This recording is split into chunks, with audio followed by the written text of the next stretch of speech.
तमिलनाडु के मदुरै में गृह मंत्री अमित शाह ने चुनावी सभा को किया संबोधित। कहा, अगले साल प्रदेश में बीजेपी एआईएडीएमके की बनेगी सरकार। अमित शाह बोले, मैं रहता दिल्ली में हूं, लेकिन मेरा ध्यान तमिलनाडु में रहता है। सीएम स्टालिन ने कहा, मैं डीएमके को नहीं हरा सकता। स्टालिन के बयान पर अमित शाह ने जताई सहमति। कहा, उन्होंने सही कहा, मैं नहीं, तमिलनाडु की जनता उन्हें हराएगी। अमित शाह ने ऑपरेशन सिंदूर का किया जिक्र। कहा, सेना ने पाकिस्तान में घुसकर आतंकी ठिकानों को तबाह किया। अमित शाह ने सीएम स्टालिन से अपनी डिमांड को दोहराया। कहा, मेडिकल और इंजीनियरिंग की पढ़ाई तमिल में शुरू करें। शिवसेना यूपीटी चीफ उद्धव ठाकरे ने की बैठक। पार्टी नेताओं के साथ स्थानीय निकाय चुनाव पर बात। महाराष्ट्र के मंत्री नीतीश राणे को उनके बड़े भाई और शिवसेना नेता नीलेश राणे ने दिया जवाब। का, नीतीश संभल कर बोले, उनके बयान से किसको फायदा होगा इसका ध्यान रखें। नीलेश के बयान का नीतीश राणे ने दिया जवाब। का, नीलेश जी आप टैक्स फ्री हो। धारावी में नीतीश राणे ने कहा था, शिवसेना नेता कितनी भी ताकत दिखा ले, लेकिन ये ना भूले सबका बाप सीएम फडणवीस। अखबार में लेख लिखकर राहुल गांधी को सीएम देवेंद्र फडणवीस ने दिया जवाब। कहा, जिन्हें जनता ने नकारा वो जनता के फैसले को चुनौती दे रहे, ये लोकतंत्र का अपमान है। सीएम फडणवीस ने ईवीएम में गड़बड़ी के आरोपों का खंडन किया। बोले, राहुल गांधी के सभी आरोप निराधार, चुनाव आयोग निष्पक्ष और स्वतंत्र है।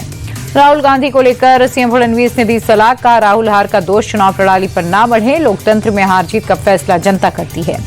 सीएम फडणवीस के लेख पर भड़के महाराष्ट्र कांग्रेस चीफ सबकाल। कहा, सवाल चुनाव आयोग से था, जवाब वो क्यों दे रहे। केंद्रीय मंत्री गिरिराज सिंह बोले, राहुल गांधी ने बिहार में अपनी हार मान ली, बिहार की जनता एनडीए के साथ। राहुल गांधी पर उपेंद्र कुशवाहा का तंज। कहा, उन्हें मालूम है बिहार में क्या होने वाला, इसलिए अभी से भूमिका बना रहे। केंद्रीय मंत्री चिराग पासवान की राहुल गांधी को सलाह, उन्हें आत्ममंथन करने की जरूरत, ईवीएम पर रोना छोड़ें।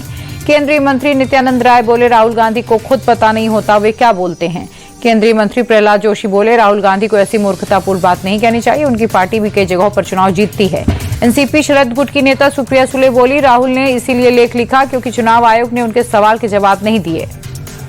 टीएमसी नेता कुणाल घोष का बयान। सीएम ममता ने सबसे पहले वोटर लिस्ट गड़बड़ी का मुद्दा उठाया था। राहुल गांधी के बयान पर तेजस्वी यादव ने जताई सहमति। कहा, जनता जानती है सभी संवैधानिक संस्थाएं बीजेपी के लिए काम कर रही।